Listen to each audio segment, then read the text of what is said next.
Welcome back, everyone. We're on the Performance Matters podcast. We're joined today by Coach Tommy Sloan of Keyano College Huskies women's volleyball team. So we're just going to kick things off. He's going to tell us a little bit about himself. He doesn't mind.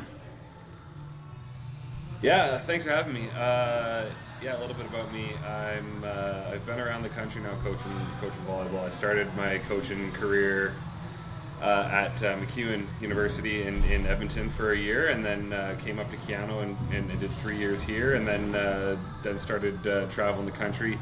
Did a year with the Brandon University Bobcats as an assistant coach, then made my way out to Ontario for 5 years with the Niagara College Knights, men's and women's programs there, and then made my way back to my hometown and kind of where it all started back at Keyano College, and just finished up our second season. Yeah, no, it was cool to see the transition of the program, and I guess I kind of want to dive in a bit too. So when you're kind of going into a new college, obviously it's, new coach, new faces, everyone's kind of getting to know each other. Walk me through a little bit of what that's like. What's been your experience, and how do you kind of like set the tone, I guess, being the new face on campus and with your current athletes, but also, as you get into recruiting newer athletes? Yeah, I think in your first year, the biggest thing you need to do is is connect with the veterans, connect with the captains, figure out like what was going on, what worked, what didn't. I don't think it's wise to go in and just blow everything up in your kind of first guns blazing. Yeah, so the way I approached it, especially this time around, was kind of like, okay, so what were the things that were working? We'll keep a lot of the things, especially in year one, where if things were going well with what the old coach was doing, and then where are some areas where we want to kind of improve, and then kind of once you get that sorted out, then you start putting in the things that I like to do, or the things that kind of make the program my own, and then once that first year is over, it was really my second year back here where we really started to implement kind of the ways that I wanted to do things, and that's because you get just control the recruiting scenario a little bit more once you get here. I got hired pretty late in my first season, so it is more just figure out what was working, make sure that boat keeps moving forward, and then take some small things here and there that you can kind of install really, really quickly. And then that first off season last year was really the big, all right, let's sit down and create an identity and figure out who we want to be. That's awesome. No, it's important for the cultural standpoint. So like, what do those conversations kind of sound like when you're sitting down with your players in the off season and be like, hey, like this is what we're on the same page with. Like, what are those conversations like? What are you guys talking about? I mean, for me, they really start as non-volleyball things. Like, if I don't know the person at all, it's a lot more about who they are, what they want to accomplish out of this program. Why did they come here? What was the original reasons? What were the things that kind of made this an attractive scenario for them? So that you get an understanding of so you're not just kind of throwing new ideas out in left field that have nothing to do with what the team kind of had as a vision when you came in. So first and foremost, get to know them. What are their motivations? What are they willing to do in terms to get to whatever goals they have? And then it gets down to volleyball. But definitely the first thing, get to know them and let them have a voice. That's for sure in terms of how things go. It's not coming in here like you said, guns blazing, and so let them have a voice in what they want to accomplish. And then from there, kind of explain my vision and make sure that I'm always giving them the reasons, the why to the what. Yeah, absolutely. I think we were talking about that the other, when was it? It was, we had a lecture the other, we were actually at a school, I think. Yeah, we were at a school. And we were talking about just like kind of like a target thing, kind of like the what, the how, and the why. Because we see a lot with athletes too, is that they'll usually kind of show up and check the box. They'll do what they're told. They'll, there's always those few that like really kind of buy in and get it. But a lot of times they're there to play sports, play volleyball, do what they gotta do to kind of get to their own level. But I think helping them understand that why, like why does this matter, right? Because if you have a better understanding of why, it drives the intent of how you do things, and then it makes the what you're doing a lot better in terms of the result, right? Yeah, so absolutely. Yeah, it's important to kind of keep hammering those fundamental concepts. I think that doesn't get talked about enough too, right? Like it is a human thing we're dealing with, right? Like you need people to understand them as a human being. Like they have school going on, they have lives. Some are moving away from home, living in a different province. Some might be moving to a different city. So like, what are some of the things you do to kind of connect with your players on like a human level? Yeah, and I think that is even kind of emphasized even more in our program, especially. We have 4 different provinces represented. We have a player from Italy represented. We are not able to just build with local athletes, especially where we are just too small of a pool. So almost everyone, I think of our roster of 19 athletes last year, we only had 3 locals. So it is one of the most important things is establishing those connections early and getting everybody involved with each other and getting to know each other. We put a premium on team bonding, especially early on. So as many ways as we can. I mean, there's some volunteer stuff that kind of is built into the process, but can we do the big organized team bonding stuff, but also can we just go bowling on an afternoon? Can we just get together at one of the coaches' houses for a dinner? Like those less structured moments are huge, where they have the freedom to kind of just be themselves, relax, get away from volleyball, get to know each other. And so our September, early October is pretty heavy in terms of making sure that we are doing non-volleyball things together and getting on the road as fast as possible. We're in the middle of nowhere, so the road is a big part of what it is to play here. And so we make sure that our exhibition schedule gets us out on a bus early, and a lot of that bonding happens on those road trips. You get 5 or 6 hour bus trips, you get overnights in hotels, and it's almost as much as it's a lot of time on the road. It's one of the best things for creating a community on our team. Yeah, it's a lot of fun. Like it's kind of the behind the scenes type stuff. Eh? Like I remember competing too. Like some of those fucking road trips were hilarious. You know what I mean? Like it's just a lot of, like you listen to when people leave our program, like they're talking about what the favorite things are about the program, and they all mention like that. Yeah, at first you think like, oh, an 8 hour bus trip is going to be whatever, and in some ways it is, but it's always one of the favorite parts of their experience in our program. Yeah, no, absolutely. It's great for team bonding, get to know each other better, like fundamental connections for life. You know what I mean? Like at some point, we kind of all hang up our shoes at some point. Like, those connections are what's going to kind of last the test of time, hopefully, right? So last long friendships and all that kind of stuff. So when you're recruiting your players, right, for Keyano, what are you looking for? Like walk me through that process for, your recruiting efforts. Yeah, that was a really fun aspect of coming to Keyano this time. Between my first and second year, we had a huge turnover of graduates and people going different paths, and so I knew we needed to bring in a lot of players, and so it was probably the year that I spent the most time on thinking, okay, what type of person and what type of athlete do we want to bring in, and I kind of made a priority list of like what I cared about most. And so the first thing I said was like, look, we brought in 11 new players last year. So the first thing was, you got to be a good person. Like we're going to be strangers to each other for the first little bit here. We have to be dealing with people who can get along with each other, who can be kind to each other, who want to see each other succeed, who want to sell, those types of things. So it's like being a good person first is the most important thing. The second piece that I wanted was you got to be competitive. And so like, I mean, that, as obvious as that is, yeah. You've seen it, I see it, where there's like a 6 out of 10 competitiveness is only going to get you so far, and so we wanted players when I'm watching them is like, how do they respond to points earned and points lost, and you can kind of, and what do they look like coming out of a timeout? Are they continuing those conversations with their teammates onto the court? Little things that show you like, okay, this person's locked in and wants to win. We wanted good people first, because I think if that competitiveness is there without the proper understanding of what it should look like, it can create some tension between players where it shouldn't be. But once you've established that trust, okay, teammates are good to each other, now we can get really competitive and not take it personally. And so it was be a good person, be competitive, and then obviously you can't be terrible at volleyball. That was everything. But like we're in a tough conference. We want to win championships in this conference, but you can't even think about that, I don't think, until you build the first 2 pieces. Yeah, it's not enough. You're just a nice person. Like, okay, you're a nice person, but you can't. Can you bump that spike? Yeah, there are some fundamental things there. There's some physical attributes we're looking for, but there's no shortage of talent, especially out in Western Canada right now. There's loads of talent, and yeah, it's pretty loaded, man. It's very loaded, but you can see it when a person. It doesn't take much to hold a whole program back, and so we really focused on that first, and I think we established a lot of good building blocks this year in terms of that. Nice. Would you say, what would you say is the difference between your recruiting efforts out west compared to your recruiting efforts at your time in Ontario? Oh, I could write a book.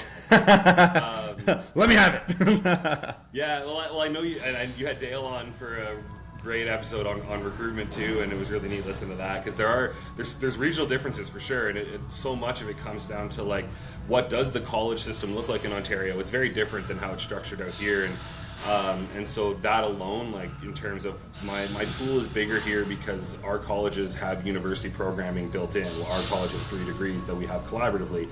Ontario, you were at the college level, the OCAA level, you were a lot more restricted to kids seeking specific programs, and you often only had them for 2 years. Out here, I can cast a pretty wide net. You get a lot of athletes where, especially in women's volleyball, pretty high academic, and their first response to you is going to be, oh, sorry, no, I'm looking for university. And then I get to say, hey, did you know we have university programming here? These are the degrees we can have. Here are our transfer programs. Yeah. So it's a little more open in that sense, in terms of how we recruit. At the same time, it's pretty competitive because most of our schools out here are pretty similar, and so everything we offer, so does everybody else. And so from an academic standpoint, so we really need to sell our program on the intangibles, on kind of those other little things. What's our facility like? What does a day in the life of an athlete at our school look like? What's the scholarship numbers look like? All those different things. So they're pretty intense. They're pretty complete conversations, and we want to make sure we cover the bases. It is different. I don't know if it's harder or easier in each province. Yeah, probably different. Probably different. Yeah, I was gonna say you have a bigger pool, wider net, but you also have more competition you're probably going against. Yeah, definitely more competition, or at least higher level competition. The leagues are really deep out here. The BC League, our league, in terms of what the required level of an athlete is for success, is pretty high, and we're pretty northern. We're out in the middle of nowhere, so people have either not heard of us or not heard flattering things about what it might be like to live up here, where it's cold or isolated or what have you. And so that is a big part of our recruiting process too, is kind of like selling the city, and getting kids in for visits is huge, because once players come up here and they go, oh, okay, it's just a normal town, it's there's nothing scary about this place at all. And so really that is selling that kind of whole picture, and for the most part, once we get them up here, they really end up loving it. Yeah, it's the experience, right? Absolutely. Yeah. I think that's there's always preconceived notions, but you have to really have these kids go out and experience the place for yourself. Take a visit, hop on a phone call, be autonomous and actually take those steps and experience for yourself, right? 100%. So then what's the you mentioned day in the life of an athlete. What does your in-season week look like? What does your practices look like? What does your schedule look like? Break it down for me. I'm very curious to know what is the day, week of a Keyano volleyball player look like? Yeah, one of the nice things is we have full-time coaches here, which is really great, because it means I don't have a secondary job or anything. I'm on site all the time. That allows us to practice kind of at times that other places might not be able to do that. We are on the court obviously for 2-hour practice every single day. We've got our strength and conditioning program on top of that. That is 2 to 3 times a week, depending on part of when we are in our season. We have our video sessions, especially when we're in season. We always have our video sessions prepping for that next opponent. But on top of that kind of expected stuff, we are on the court for individual or position setting sessions a couple extra times a week. At least I'm on for another, each athlete might have 1 extra session. I'm on for 2 or 3. And then we do some individual video sessions as well. We also have a great relationship with our student wellness on site here. So we do different sessions with them, whether it be on mental health, or whether it be on things as simple as kind of breathing techniques or dealing with stress or what have you. Yeah. We schedule those. Those are kind of scattered throughout our season as well. And then on top of that, our students are huge volunteers in the community. And so we got That's awesome. Yeah, it's awesome. We do over 1,000 hours of volunteering from a department as a program as a department in our city, in the surrounding communities, and so our athletes are busy for sure, and a lot of them are in pretty tough programs, so they do spend a lot of time in school too. But they're busy, but they tend to like the structure. They're basically their days are pretty mapped out for them. They don't have a ton of like, what do I do with my extra free 6 hours today? That's not a thing. So they do like that structure. It does help them stay on track. We have programs for athlete success and everything is well built in. So if you need extra help with your academics, that stuff is built into our program as well. We don't want to lose our students. We want them to be successful. And so you're up whenever your class is, and then we practice at any time of the day. We had 8 a.m. practices, 10 a.m., 2 p.m., 4 p.m., whenever. And then their group workout sessions are built around that, video sessions, all those things. Pretty comprehensive thing. We try to act as kind of high level or professional as we possibly can, but with absolutely our program as a big selling point. Yeah, absolutely. Like I think that needs to be. I think film's not done enough. I think like it's the intent behind you put all those smaller attributes. I would say, like film's like incredibly important. You know what I mean? Like, and I think that's even a skill is like learning how to do film for a lot of these athletes. Film's a big one. I put a premium on it. I really like it. We have our we record every practice. It's set up in our building, a system that actually does it for us. So every practice is recorded, and we upload that. So our athletes have access to that on their own. But it is training them to go watch it and training them on how to watch it. And so that's the thing is like I'll go back and watch a practice. I'll make my notes. We put it into our videos program that allows me to kind of directly comment to athletes as well, like, hey, check this out, whatever, and they can go look at it. But it is bringing them in for individual video as well. Most of my athletes have gotten used to that by now, but that first few times where they're like, oh, I hate watching myself on video. I hate how I look. And it's like, exactly, like that's kind of the point is you gotta go see the things that you're doing from a different perspective. It's sometimes hard to know how it feels when you're kind of just doing it on the court. But once they get used to that, once they get okay with the concept of failure as being a necessary part of improvement and part of growth, then you start now they're asking me like, hey, when can we do video, and but that was a big kind of push at the start of this year with a lot of our incoming first year athletes who've never done that before. Just kind of understanding how important that additional piece is to your development. No, it's crucial. I think everyone likes to watch the highlight reels, right? They love to watch them like, yo, I see that hit, yo, that was me. It's like, yeah. What about the other, like, see those 5 plays over there? Yeah, we're gonna watch those ones. Yeah, exactly. Like, sure, you might learn something from your success, and we don't just beat on them being like, you're only doing things wrong. But the amount you can learn from the things that aren't exactly where you want them yet is so much more. Yeah, it's a skill. Like even I remember Miles was always like preaching on this stuff too. But it's like not just like people say, "Oh, I did film." It's like, yeah, but how did you do film? You know what I mean? Like that's a learned skill to be able to like analyze your own film and also your opponent's film. Like it does take. Are you watching as a fan or are you watching as a student?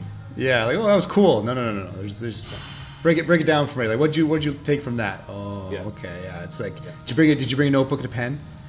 Okay, start over. You know what I mean? Yeah, exactly. Like the most basic shit. They won't show up with a notebook and pen. Like, well, what are we doing? This isn't just we brought popcorn. We didn't bring a notepad. Like, come on now. Like, we gotta do something here. You know what I mean? But like, and that's exactly it. Is what are we taking away from it? It is like they're even in team film. It's start of the year. They're like we're showing what the opponent does, and like we'll show something good, and they're just like. They're focused on the wrong thing because they're like, oh, look how awesome that looks. Like, that's not what we're here for. It's like, how do we stop it is what we're here for. So it's not about how cool it looked. It's about, is there a weakness? Is there something we can do? Is there an adjustment we can make? Yeah. No, I got you. So then all the supplementary stuff, because obviously I want to talk about not just the film, but I also want to talk about the strength training program and everything else like that. So because again, we see it all the time too, right? A lot of people come into college, university, they haven't done like training before, they haven't done any of that stuff, which is great and fine. But so how do you kind of get that buy-in? How do you kind of create that culture with your staff or whomever to say, okay, like this supplemental stuff we're doing matters, and like what's the message? Like how do we get through to them? Yeah, I think the nice thing this year was the sheer amount of new athletes that were just kind of like that didn't know. So whatever you told them, they just went, all right, I guess that's it, which was nice. And as long, part of that refreshing. Which was nice because part of that was making sure you recruit the right types, right? If you want to recruit the ones that are motivated and tell me what I need to do to get good. But working with you guys at Niagara for the last 3 or 4 years really gave me a good outline of what it should look like. Obviously, we're not in the same scenario here, but I had a better idea maybe than I ever had before of what I know what it needs to look like. I'm not the expert on exactly what exercises. I'm not the expert on all the science behind it, but I know when I'm looking at if it's not working, I can tell. I know what it's not working. I know what it needs to look like, and so that was helpful. Creating accountability. The way the school schedule works here, it's really tough to find a time where the whole team's working out at the same time, because we just got classes from 7 a.m. till 9:30 at night, and it's really impossible. So we just had workout groups where they kind of or pick your workout partners, make sure you're doing it. Pen and paper was a big thing. I got that from you guys for sure. We have our little workout station in our locker room where they are documenting everything on paper. We can see it. We can go in. We know if they're doing the workouts. They have a separate group chat with the team where they are our captains established the expectation of you're taking a selfie every time you're in the gym, so that we know that we are all on the same page, all doing it. Oh, that's sick. Which was great. Yeah, that was so that accountability from the top was huge. It's like, hey, like this, once our captains believed in the same thing I believed in, then it was really easy to kind of go down the list. And we had some pretty eager first years as well, which was good too, because it works in reverse. If you got a bunch of eager first years that are doing it, and you got a veteran that is slacking off, it's really easy to go, hey, like if the 18-year-olds figured it out, why hasn't the 21-year-olds? Yeah, yeah, it's crazy. Like, the importance of like the veterans, but also having that eager rookie base is refreshing. It's always kind of nice to have like those new minds that are like really open to it. They don't really know, but they're open to anything. So it's fun to see. Especially, again, we see all the time too. It's always creating that buy-in and saying, hey, it's not just one set, it's not just one exercise or one drill. It's like this is going to be a culmination of things that over time. And we're talking. We were talking the other day. I think we were talking with somebody about this. But like even throughout the past season, we're like, okay, if we keep modifying certain things, you know what I mean? You might not play any different on the court, but at some point you're going to notice something, or someone's going to notice something, right? Like we're seeing detriments in certain outputs. There's going to be a moment in time where like you or someone else that's watching you is going to notice that you didn't get to a certain thing as probably as quick as you could have, or you didn't do it as fast as you could have, or you didn't hit it as repeatedly as you might have been in the past, or you start getting beat up. You start to feel like it takes you like longer to regenerate, longer to recover. It goes from like 1 day to 2 days and 3 days. So it's always like trying to create that, hey, this is not just throw weights against the wall, beat your head in every time. It's not any of that stuff. It's, hey, this is trying to, this is a slow burn. It's like the long, steady run we're trying to create here. We're trying to like keep you robust, keep you healthy, and we want to see you doing the same thing, right? Better, faster, against better people for a longer period of time. Can we get from September, October to February, March in the same shape? And if we can't, then how are we peaking at the right time? You know what I mean? Yeah, and that, we started testing more often as a way to kind of, well, one, check. We don't have a full-time strength and conditioning staff here, so I started testing monthly and kind of on every time we did a new phase of our SMC, some basic jump tests and what have you, as one to kind of check in to see if are we overdoing it, whatever, but also to give them kind of some metrics that they know. Okay, I gained 1.5 inches here. I gained, this is cool. And every time we saw progress all the way through the season, which I know the old way of looking at it, you got to maintain through the season. You're going to see decreases. I never really bought into that. No, I don't know. You guys don't either. No. And we saw gains in our both our block jumps and our spike jumps throughout the year. Our best testing, I think, came end of January. Perfect. Which is great. And so like that kind of, I think, puts the debate to rest in terms of how should we be lifting throughout the season. But it was motivating for them too. It was like, okay, this is a way that works. This is a way to do it. It is possible. It is possible. We can do it, and we were pretty successful at even doing that. Still managing fatigue and managing injuries, and we were again really healthy all year. And whether that's a testament to the strength and conditioning, whether that's luck, probably a bit of both. It shows it kind of this year worked really well in that this is a good way to do it. And now, they just all left for the summer, but it's like, hey, what's our work? They all of them on the exit meetings. Do you have a fitness goal? Yeah, I want to get 2 more inches here. When's our workouts coming? What, you get that kind of really eager group of athletes between now and September. So we're looking forward to the future, because the strength and conditioning component really took a step up this year.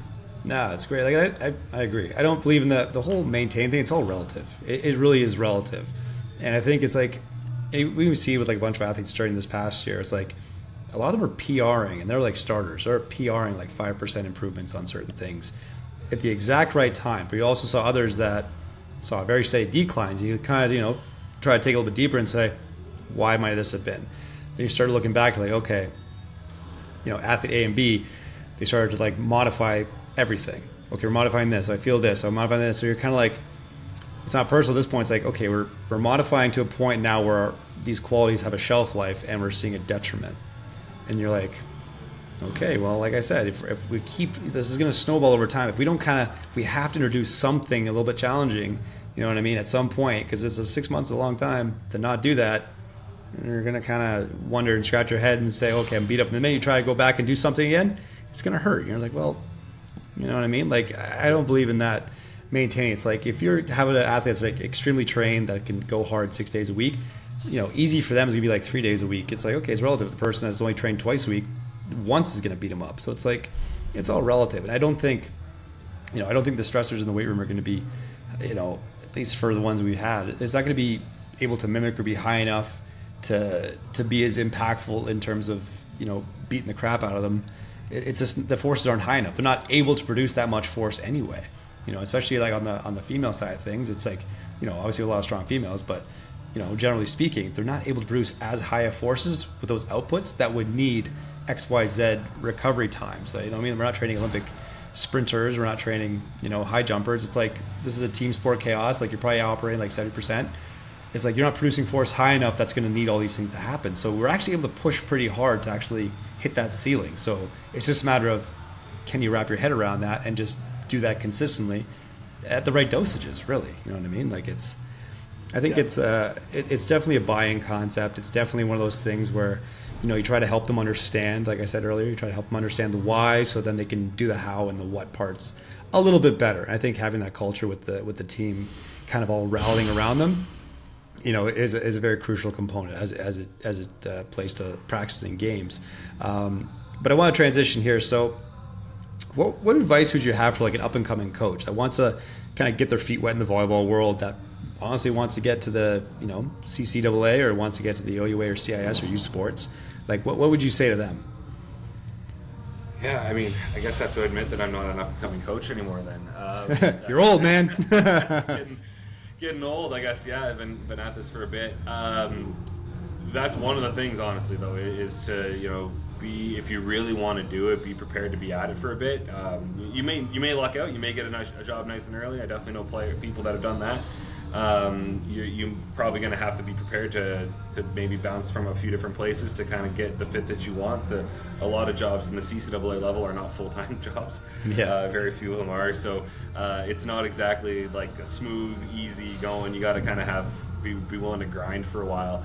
But I think just get in wherever you can get in. There's no one entry point. I think that's the biggest thing, is like, can you get in with a club? Can you get in with a provincial team? Can you sneak on as a part-time assistant coach at the college that's closest to you? Can you get in and start learning that way is a huge piece. And then and not to think that the certification aspect or that side of it is nonsense and not pay attention to it, because like, if you really want a job, you're going to have your degree. A lot of places looking for a master's degree. If you're not in that, you need your certifications. You can't throw that by the wayside and just kind of, well, if I know the right people, I'm going to get in, kind of thing. Yeah.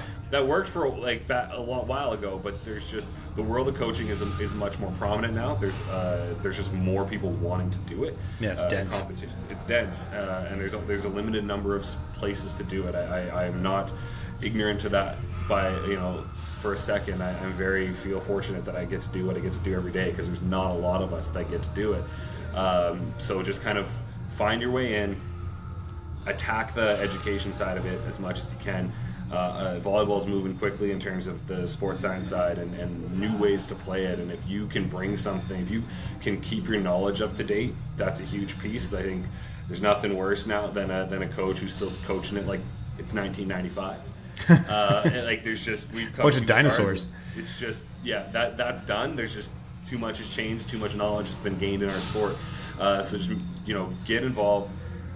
Learn, get certified, do if it's summer camps, if it's whatever, just figure out ways to be involved. And if it's something that for people playing the sport right now, if coaching something that they think they might be interested in, just the provincial programs run summer camps, and there's all different things you can do while you're still playing.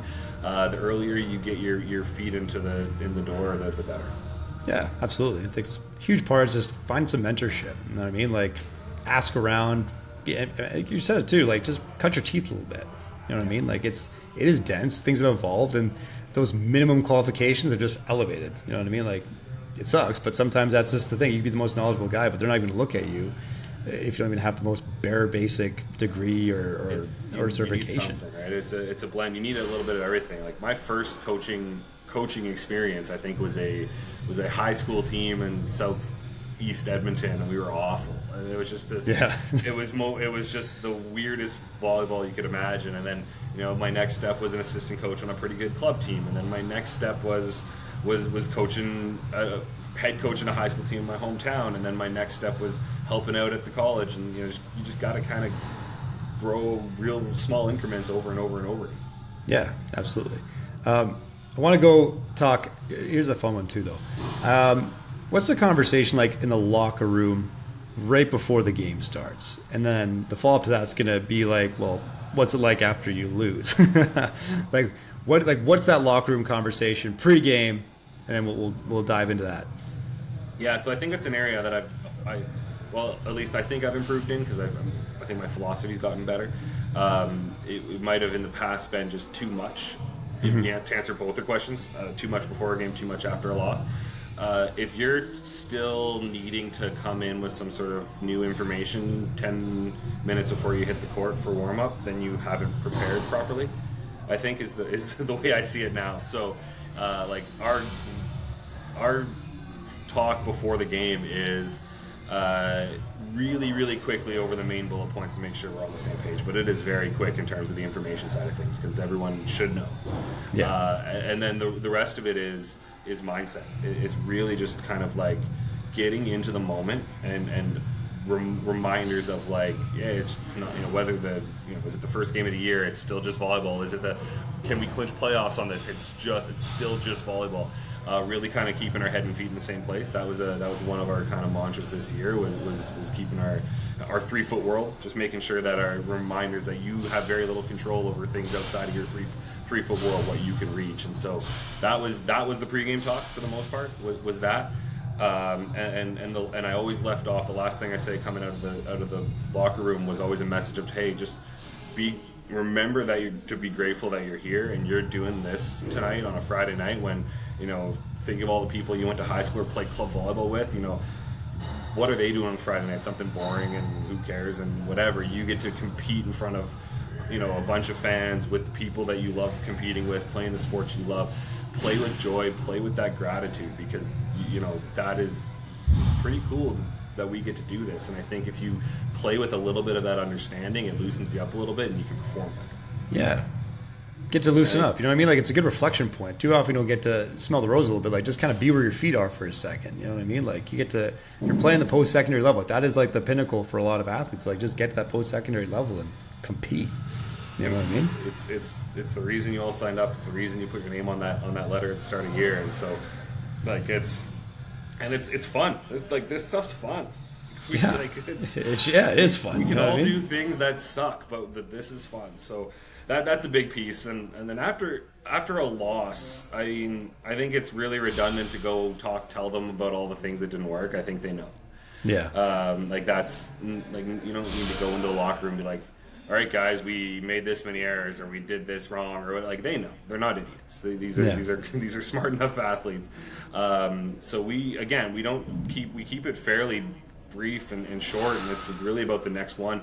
In our league too, it depend. It can be different if we play back to back all the time, or we Friday Saturday all the time. So if we lose on Friday, it's really short. It's like, all right, go home, go to bed. We got video at 9 o'clock in the morning. We got to go win tomorrow. It's really simple. Like, they can't do anything about that game now. We got to move forward. We got to what do we control? We control our response now tomorrow. So that's a lot of the time is that. And even even after a second game, if it's a loss, it's like, all right, like, what's next? We have to be mad, upset, sad, whatever for the length of time that you're in this room, but then we're back in the gym Monday, back practicing. We could be on the road as early as Thursday, depending on how long our trip is, and we got to go play again. And so like, it's really, I don't need to tell them in that moment what they did wrong. I think that serves the coach. I think coaches that have big whatever speeches before or after games, I think, are actually serving themselves more than they're serving their athletes. Yeah, a little soapbox moment. Yeah, like, it's not really about me. It's who cares? Like, it's not about me. I think now there are moments. I think there are certain particularly bad losses, or maybe there's a trend in the season or something going on that's like that needs a bit of a wake up call. I think that's different. I think those happen once or twice a year, where it's like, we have to really sit here and understand that wasn't acceptable, that wasn't good enough, and there better be a change type moments. But outside of that, it's going to stay pretty simple, so that we can keep our heads as clear as possible if we've got to go win a game the next day or whatever. Yeah. Kind of give them the basic points. Like, they do know. Like, after loss, I don't think anyone competing is like, oh yeah, I wanted to lose today. It's like, well, yeah. You know what I mean? Like, okay, I think that's even preconceived sometimes. Ads come in like, oh fuck, coach is gonna yell. It's like, well, no, I think it's a little too much ego-driven, nonsense sometimes. It's like, okay, I get it. Like, if I'm extra mad, are they gonna like think that what I'm saying is more right? Like, it's not gonna come through, man. It's not gonna come through all the time. No, like, we're either on the same page or we're not, and that trust is either built up there already or it's not, and so it is a lot of that. And I think the other thing that we do kind of make sure too, because we got a wide range of responses to failure on any given team, of course, and just making sure that, like, if there is those frustrations or those outbursts, that they stay within that door or that locker room, and that we're not going into the crowd and going to our friend or going to our parents and shit talking the group or whatever have you. Yeah. That controlling that part of the narrative, I think, is important. We got to stay kind of unified when we're outside of that room in that sense. So that's the other thing that kind of, if I feel it needs to get brought up, I'm kind of monitoring, looking at their faces, seeing what their response is to things, but just kind of like, hey, like, we're still the team. There's no hero coming to save us. Our job is not to go leave this room and just and complain or be kind of negative outwardly to anyone who's going to listen. That's not going to help us solve problems. Let's go be solution seeking. Let's go figure out how we do better the next time.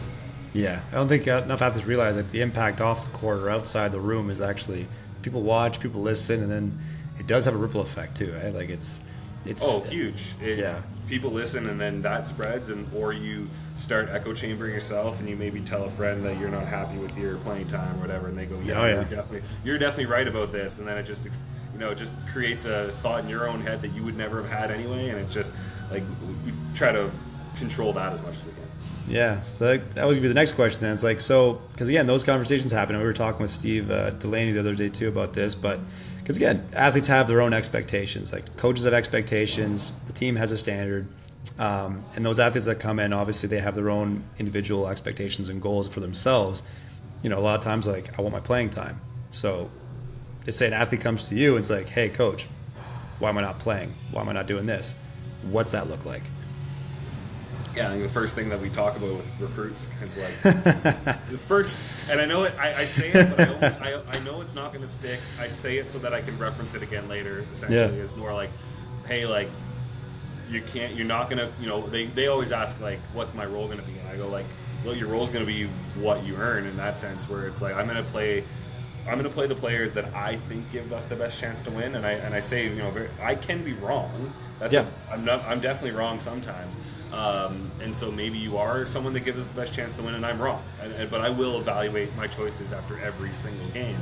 But, like, what's your role going to be? Well, I'm not promising you anything, because I don't want to be a liar. I'm not going to promise you this playing time, and someone beats you out, and then you don't get playing time. But coach, you said, like, Yeah, I'm it's not a very gonna, slippery I'm not gonna slope. back myself into that corner. So I always tell them, and we have the same speech. I'm sure every coach does. Is like, look, you were all starters wherever you came from. Like, we wouldn't have brought you in if you were not good enough to be a starter at the 18U level or wherever you were. So you're gonna play less here probably than you played last year, especially if you're new. And they all go, yeah, for sure, that makes sense. And then no matter what, you still have the conversations Yeah. of like, well, I thought it was going to be easier. And it's like, yeah, no, remember our conversation? We talked about this. Our level is good. You don't realize the sheer strength and physicality of a 21 or 22-year-old Big athlete. difference. Big difference. Like, yeah, you were good when you were playing against other 17-year-olds. Yeah, you were really good. That's awesome. What are you going to do against someone with 3 years of training like on you? You're not going. It's going to take you some time. Yeah. And so when they come in, again, there's no point lying. Like it's being honest. We video everything, which is good too, because we can go back and we have that kind of like that evidence of like, here's the thing that's maybe holding you back, whatever. But I do try to give them a way forward. Like it's not just like, oh, you're not playing because you're not good enough. Thanks. See you later. It's like that's Try again. That's not helpful. But I try to reframe it all the time. I tell them like like playing time at this level is like about 15% or 20% of what we do. Like if you add up all the practices and the strength training and the video and this and that, that's 80%. And so if you're here and your focus is on the playing time, you're paying attention to 15% of what we do and you're ignoring the 85%. Then you better be coming to post-secondary volleyball or post-secondary sport to train, because that's what we do the most of. And so that's the framework I run. I kind of have all those meetings on. And so it's like, okay, yeah, you're not happy with your playing time, but let's talk about like, here are the areas I think we can improve in the most. These are the things I want you to focus on in training. And then if we improve in those areas, those opportunities are going to come. Now, I don't know when they're going to come. I don't know if it'll be this year, if it'll be next year, whatever. But that's, you have control over your mindset and what you're working on in training. You don't have control over whether I put you in the game. Ideally, I do if you deserve it, but sometimes I'm wrong. I had definitely one of those conversations this year with a player who came in and felt like she was not getting what she deserved, and I, after talking to her and actually having that reflection of my own already kind of done, I was like, you're right. I missed 2 or 3 opportunities to put you in this year. Like that's on me. That's my bad. And I'm gonna make sure that if those opportunities come again, that I'm gonna recognize them faster and make sure that you get those opportunities. And I think a little bit of vulnerability or honesty on that side helps too, because it's like I'm not just gonna be like, nope, I'm right, I'm the king, get out of here. There are times where I'm wrong, and there are also times where they can bring really good arguments, and it's still not going to turn into playing time.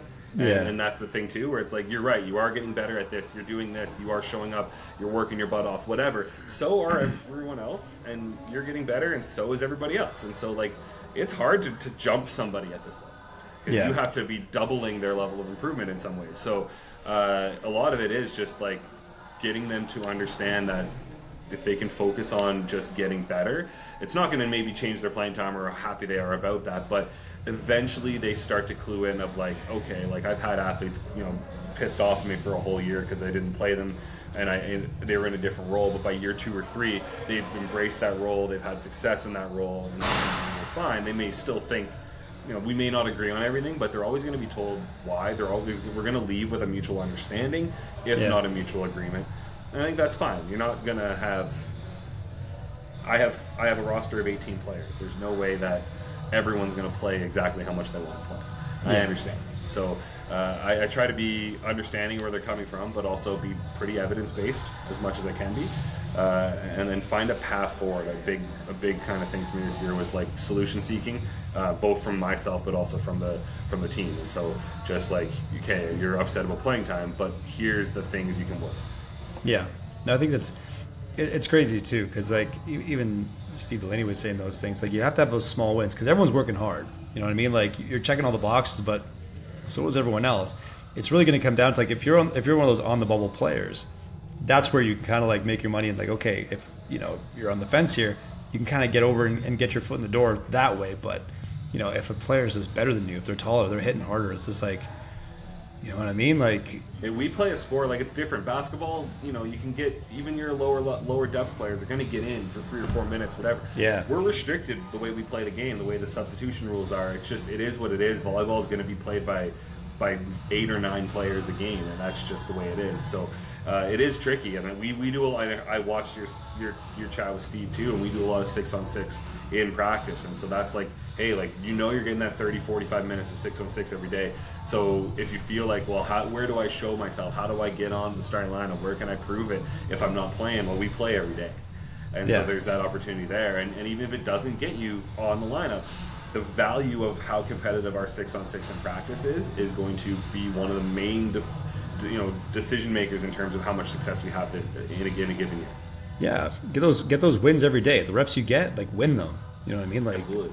Yeah, fucking win them, man. Like, it's, again, I think it's helping educate the younger athletes too, because, like, you're right, they get to 18U and they're like, okay, like, they're a big fish, the cream of the crop in their own respective league or their own respective club. It's like, okay, when you get to the post-secondary level, if you're, fortunate enough to get that opportunity, it's gonna be a different world. Whether you're a 5-star recruit or whatever you call yourself, it's like it's a different world. You know what I mean? Like, you're going against 21, 22-year-olds. And then there's this idea with younger players that, okay, CCAA, well, it's not U Sports, so I should have no problem. Yeah, like, bullshit. Bullshit, Bullshit, man. And our league is, we like to say out here, and maybe whether it's true or not, but we are, we think we're the deepest league in the CCAA, and we've had the national champion now for the last few years, and there are teams in our league stronger than certain U Sport teams across the country. Oh, absolutely. And so it's, and like, even us, we have a player from the number 2 team in the province. She was her first year with us this year, but her club team was top 3 all year, won a gold medal in one tournament, silver, bronze, never dropped below that. And like, players that are that good are on our program. And so every team in our league has those. And so there's only, I think, 3 or 4 rookies every year that play consistent minutes in our league. Yeah, no, it's a huge education piece, you know what I mean? Especially if you're in Ontario, they just think it's a small bubble. It's like, no. There's a lot of, the West is not to be fucked with, man. and and I love it. And that's one of the reasons I wanted to be back in this league, was like, it's a battle every single day. Yeah, it's deep, man. Fucking, I love watching the West shit. I was watch that. I love watching, like, Brandon's University men's team. That was fucking. That was holy, unbelievable. Yeah. Oh man, fucking, I love that one. That was fucking dope as shit. And then I was watching the women's team at Manitoba. They're fucking, look at the size of those. They're built like brick shit houses, man. I was pretty happy for them. That was a pretty special team that they had put together in Manitoba. And that Brandon one, that if there's ever a thing that can show you how many deep teams there are, is that, an 8th seed coming in, a team that was middle of the pack, and they were still good enough on any given day to beat 3 of the best teams in the country to win a national championship. No, it was a cool month of March to watch all that. It's like, that March Madness was fun to watch. I was like, holy shit, just the sheer, like, those, like, 21, 22-year-old, men and women. They're just built different. You know what I mean? Like, you gotta. It's gonna take time. We tell our kids all the time too. It's like, listen, like, you're 17, 18 years old, and like, look who if you're playing next year post-secondary, look who you'll be playing against. Look what they look like. Like, just watch them. Like, the eye test. You got to pass the eye test sometimes too, man. Like, it does change. We were having this conversation with I don't know if it was Kiara or someone the other day, but it was like, just pass the eye test, because if you're walking across the court, you see these 6 players come across the court from you, and they're like monsters. It changes your strategy a little bit. You know what I mean? Like, you have an offense and they have a defense, but like, your offense might change real quick when you see the 6 players that step across from you. All of a sudden, that changes the game completely just from looking at them. You know what I mean? It's built. And we're in a big league. One of the teams we play had, I think, 9 players over 6 feet tall, like more than they can even play. Like, there's some big teams in our league, and so it was an eye opener, I think, for sure for a lot of our athletes. But they started to figure it out, and like, it's not by the end of the year, when we started struggling at the end of the year playing some of the better teams in the country, and it's like, okay, like, it's this is going to be a grind, but again, it's good, because I think, like, I don't want to be playing teams that are, I don't want 45-minute games, 3-0 wins. I'd rather put us up against the best teams in the country and see what we can do. Yeah, no hollow victories. You know what I mean? Yep. No hollow victories. Absolutely not. All right. Is there, how do I say this? knowing your coaching journey now and where you are, and reflecting all that stuff, is there anything you would change about your coaching journey? That's Knowing a what good you know question. now. I've actually thought about this before, just because I've had to make some decisions along the way in terms of, do I leave one place to go to another? And so I've done some reflection on like what would have happened if I had stayed here, and what would have happened if I'd stayed at McEwen way back when. And I think now the answer is no. I don't know if I would have changed anything. I think it worked out in a really neat way where I've experienced volleyball at both the U Sport and the CCAA level in 3 different provinces. So not only from just my life standpoint of meeting so many different people from so many different places, but from a volleyball experience thing, like moving to Ontario was crazy at the time for me, honestly. Like it was, I'd applied for that job, the women's job, got told no. 3 weeks later, phone call, hey, our men's coach left. Have you ever coached men's volleyball before? Like, well, not really, but can you do it? Sure.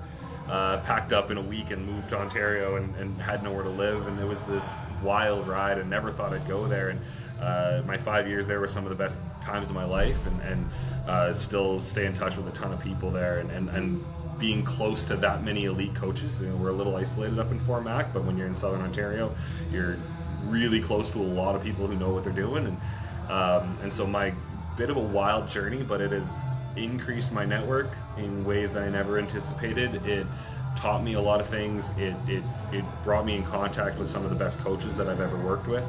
So I don't know if I would have changed any of the kind of choices I made in terms of where I coach and whatnot.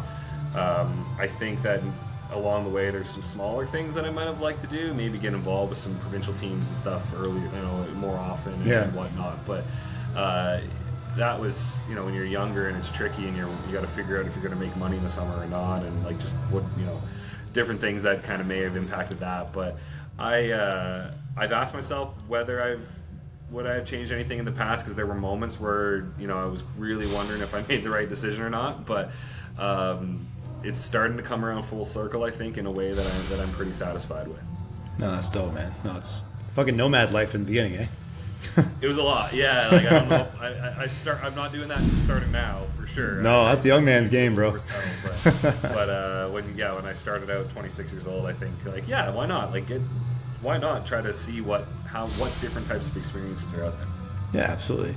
So when we're on this one, then, knowing what you know now, is there anything you would change about volleyball as it is today? Yeah, loads. Go off. Yeah, no. Are we talking rules? Are we talking? Take it whichever direction you want. Okay, so I'll do a little bit of both. I think the biggest one that I maybe a concern of mine is how we are dealing with youth athletes a little bit, especially moving to Ontario, with the overlap of the school season and the club season, and just seeing the grind that where some of these kids are the amount of time they're spending in the gym and competing and training, and it's a lot. It's so much that it's actually almost a reduction when they come to post-secondary in some ways. Yeah. And that the idea that is like more is better really started to feel like a thing out there. Like it's different out here. Our school season is fall. Our clubs are not allowed to start until the school season ends. So like you finish in November in the school, and so they're doing one thing at a time. And then it was a bit of a shock to the system to like coaching a club team, and I'm getting them right from a 2-hour school practice, and now they're jumping into my it was a lot. So I have some concerns in terms of like what are we doing in terms of, like, does a volleyball kid need to be at 7 practices a week and playing 5 or 6 games every second weekend? Like it's just a lot. And then in the summer, are they doing something else, or are they just in camps and in gyms and in this and that, especially 14, 15 years old? Like are we giving them a chance to be a kid? Are we giving them a chance to do some unstructured stuff? Are we giving them a chance to play their secondary sport? Are we doing something, so that is something I wouldn't, if maybe change maybe, but at least start like considering and looking into of is there a how much return of investment are we getting by adding more volleyball now, or could we get the same results with a little bit more respect for the individual kid, and maybe reduce some burnout. Yeah, I think absolutely. we're seeing some kids that are just tired by the time they're 17U or 18U, they're just sick of it. And Yeah. that I'd like to change, because we don't want to see drop off rates. We want to see more and more people playing it. So from a structural standpoint, I think there's that. I don't know what the answer is. I'm not smart enough to know that. I think the provincial organizations are grappling with some of those things and trying to figure it out. So Yeah. I think that's good, and I think more of that is needed. From the volleyball game side of things, yeah, I'd like us to get a little more creative. I'm not going to go as far as some of the coaches that want us to have the American rules set completely. Yeah. But I do, because I think there's some things in the American rule set that actually hinder development, especially in the youth ages. But I would like us, with the size of the rosters in the post-secondary level now being so big, and we've added things like a second libero is allowed to be on the roster now. I wouldn't mind seeing an increase from 14 to 15 in terms of who we can dress. Yeah. Because that extra libero spot, if you are dressing both libero at the same time, is kind of taking up one of those spots. And then to go with that, an increase in our substitution. Yeah. In Canada, it's still pretty limited. I don't know if we go to the 15 unlimited subs they have in the U.S. It does get hectic and crazy sometimes in the NCAA, and it's a cool spectator sport for that reason. But from a playing standpoint, or from a transition from us to maybe the international game, is there an in-between? Is there a 10 sub rule or something that we can do where we can impact the game a little bit more with some specialized players? So that's one that I think, for me, with the bigger rosters, is like, I'd like to dress 15, and I'd like to have a little bit more purpose with those players that I dress. Yeah, no, that's a fair answer. I'll take that. I like how you touch on the youth sport thing too, because we've had that a couple times too, where these kids are playing. They're probably jumping 300 times at one practice, then going right into another practice, jumping 300 times. You know what I mean? Practicing sometimes 8 till 10 at night. After that, like it's crazy. We talk to our pro guys for basketball too. It's like they have the easiest schedules in the world. They just go to practice, they train, they go home, they relax, play games. Like that is all they have to do. Yeah. And then we're treating these youth athletes like they're pros. Like, okay, you got to be practicing this much, 2 hours here, 2 hours there, and like, yeah, but they have school, they have siblings, they have parents that drive them. And you get court times at 8 o'clock at night, like, Well, what? It's crazy. It is crazy, and like, we can, once they're here at our level, we know how much they're jumping. I'm with them every time they're jumping. I can manage that. I can deload sometimes if we have to. But I don't know what a high school, like if I'm getting them at a 16U level for a second practice, I don't know what they did at their high school practice.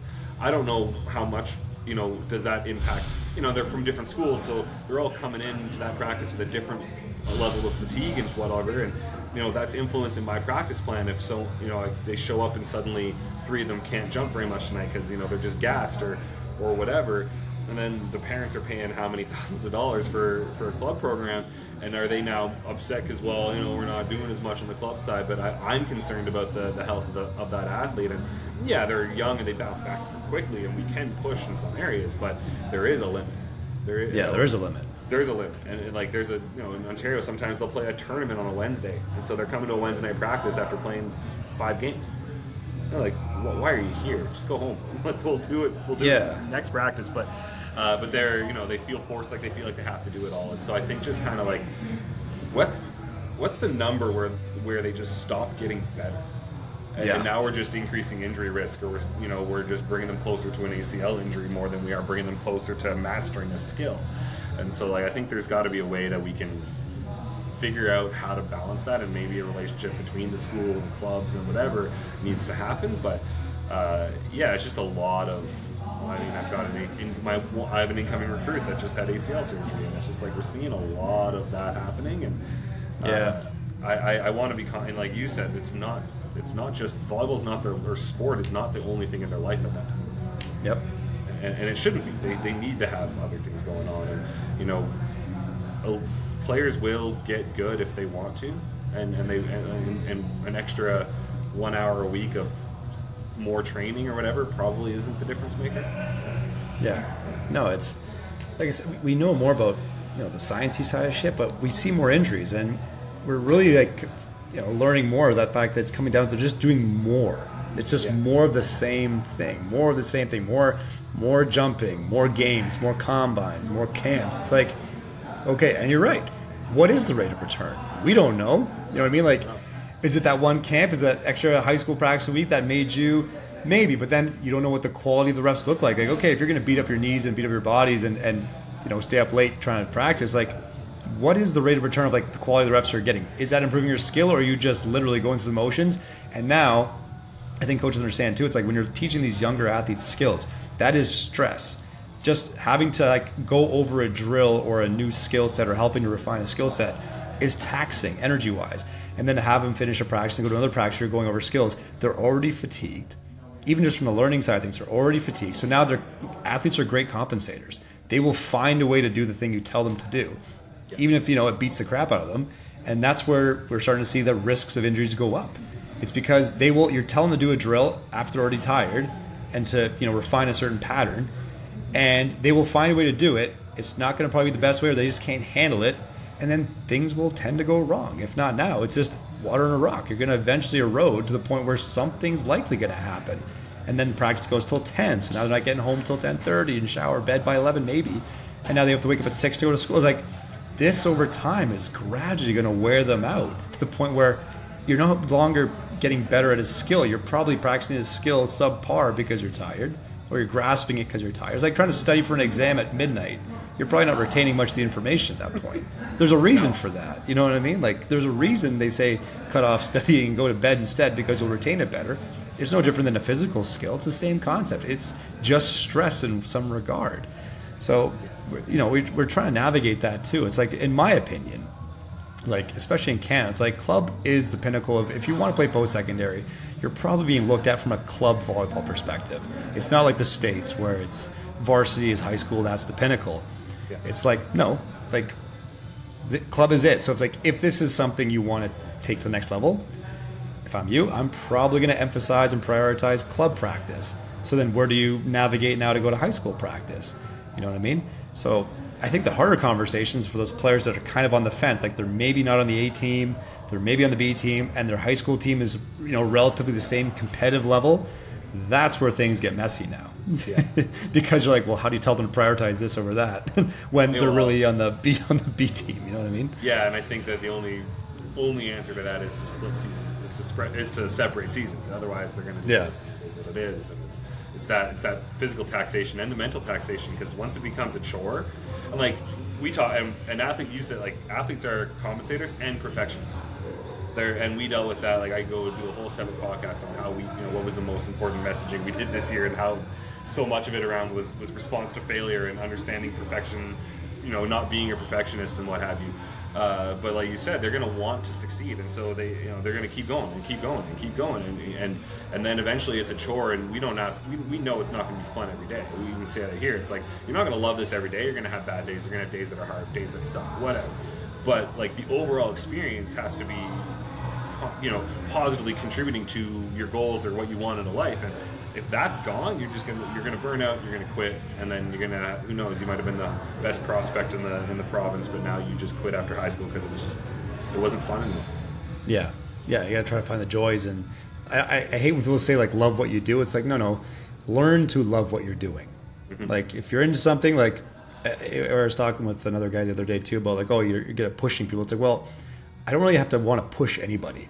Like, pushing to me sounds like you don't want to do something, so I have to force you to do something. I like to say, like, your purpose is pulling you. It's like, I'm simply going along the path with you, and we're guiding you to get to where you want to get to. Your mission or your purpose is pulling you in that direction. There's a reason you keep showing up. It's not because I don't want to do something. It's like, well, if you don't want to do something, you just wouldn't do it. You know what I mean? Like, there's a bigger purpose here that's driving you and pulling you in this direction, hence why you keep showing up. You know what I mean? I'm not saying it's all sunshine and rainbows, but something's pulling you in this direction, and you're navigating the shit that goes with it. You know what I mean? Like, yeah, we know you're not gonna love it every day, but it's more that, like, instead of I have practice, I have to work out, I get to. Yeah. And if you just think of it that way, it's okay. Like, this is an opportunity. Every single time is an opportunity. I'm not gonna love every single time, but the overall impact, I'm gonna love the improvement. I'm gonna love the result, or I'm gonna love the progress that I make. Yeah, these are privileged problems. Like, ask for these problems because people want those problems. Like the problems you have to go to practice, wake up early, and go train and do everything else. Like those are privileged problems. Like you get to have those. People want those problems. That they want your spot. Do you know what I mean? Like they want to play. There will be someone there who wants it if you don't. Yeah, like it goes back to the gratitude thing. Like, hey, be where your feet are, and be thankful for the opportunity you get to go out and do the thing you say you want to do. You know what I mean? Yeah. Regrets a bitch. Like, oh God, just do it. Yeah, absolutely. All right, last question, fun one. If you could pick anybody, dead or alive, historical figure, famous person, to have dinner with, and just pick their brain, who you picking? I told myself I'd prepare for this after hearing it on your one with Steve. Dead or alive, anyone I could have lunch or dinner with. I think, and this is maybe the boring coach answer, but like Greg Popovich. Nice. Pops. Yeah. Why? Or like just one, to be able to do it so well for so long. Like how does the message not get stale? How do you evolve? You've coached through different eras in the NBA where different things were the priority and different things worked. So, how do you stay up to date? What does that look like? Are you just grinding like a sicko? Like, is that the way? Because I don't know, maybe it isn't, maybe it is. But like, I know a lot of us coaches are just crazy and just kind of put ourselves in a room and stare at whatever we're trying to learn. But like, is that how you did it, or is there a different way? Is there a different mindset? How do you deal with the different types of athletes you've had? What's the communication style? It's pretty rare to be in one position at that level for that long and not have anyone try to fire you or drive you out. Yeah. So, like that's the thing I think is like there's lots of good coaches. You could probably have dinner with a million different good coaches and learn something from it, but it's like the longevity without losing the love for it, without falling, behind in terms of how to coach the game, without falling behind on how to communicate with athletes and earn that respect over and over and over again. I think that'd be a pretty insightful conversation. Yeah, that's the fact that you're able to adapt with the times, able to adapt to new people, and just the way people behave differently probably across all those decades there's something to it. Because again, there's only one thing guaranteed in sports. Like, you could be hired and be fired, and then all of a sudden you're the guy that's you're outside the norm now. So it's like, how did you get to that point? How do you keep doing it? Like, you get older, it's like, yeah, like it takes a toll. He's developed good coaches. A lot of his assistant coaches have gone on. So like that too, of like, how do you that kind of frame, the kind of environment he put himself in is super impressive. And like, yeah, like it's athletes today are different than even when I started, and like he did it over decades. Yeah, no, like that's a respectful answer. I like that answer. That's a good pick. I'm gonna remember that pick. So far, my favorite pick so far though was John Berardi when he picked like Malcolm X and Martin Luther King, because he's like, I wanted to hear something. I was like, that's a good one. That was like some deep shit. Yeah, I'd have to think that guy went Joe Rogan. I'd have to think a little harder, I think, if it was for something non-sport related. He pulled that out of his ass. I was like, holy shit, that was good. Like that guy, I was like, that's a good point. I'm like, fuck, I never thought about it that way. He went straight like, they're both trying to achieve the same thing in civil rights movements, but he had the more civil tongue, and this guy was a hammer. I was very curious, like, did you hate each other? Like, did you feel that each other was the wrong thing, although you're going for the same? I was like, that is some insightful shit. I never thought about that. I was like, fuck, I'm gonna go read a book. You know what I mean? I gotta brush up on this shit. Like, I started to think, I remember driving to, I think it was Waterloo or something with Jessica, and I started talking about it. I was like, well, who would you, like, do you think that, you know what I mean? Like, would you pick Martin Luther, like, they wanted the same thing. Like, they're both fighting the same battle, but they just fought it differently. What do you think? I was like, that held on to me for at least like a weekend. I was thinking about that for a weekend, actually. I was like, holy shit. That was some insightful shit. You can extrapolate a lot of different, how many different environments can you have that, or that discussion in, for sure. That's the thing. I was like, so reflecting on myself a little bit too. I was like, we've all want the same thing, but like, some personalities go this way, some this way. We want the same thing, but like, do we conflict? Are we battling each other when the goal is the same? I'm like, I don't know. I'm like, I was like, fuck, man. I just had to rethink my whole life from. That's a good like one. That's a good one. Yeah, he got me. I was like, shit. All right. How can people contact you, reach out to you, find out more about you? Where can they find you? Yeah, Tommy.Sloan@Keyano.ca is my email address. I am on Instagram. If you're interested in our program, our team is on Instagram as well. So those are kind of the main ones. Check out our website, gohuskies.ca, for stuff if you're interested there. But if you're just interested in even like not, take off my Keyano hat for a second, just from a coaching, don't be afraid to reach out in terms of talking about coaching stuff or recruitment questions. If you've got athletes listen to this that I don't need to. I'm not just going to try to pull you into the Huskies. I will neutrally answer questions in terms of recruiting as well if you've got anything on your mind. Love it. Guys, we are the Performance Matters Podcast. We're on Spotify, Apple, and YouTube. We want to thank Coach Tommy Sloan from the Keyano Huskies for joining us today, and we will see you all next time.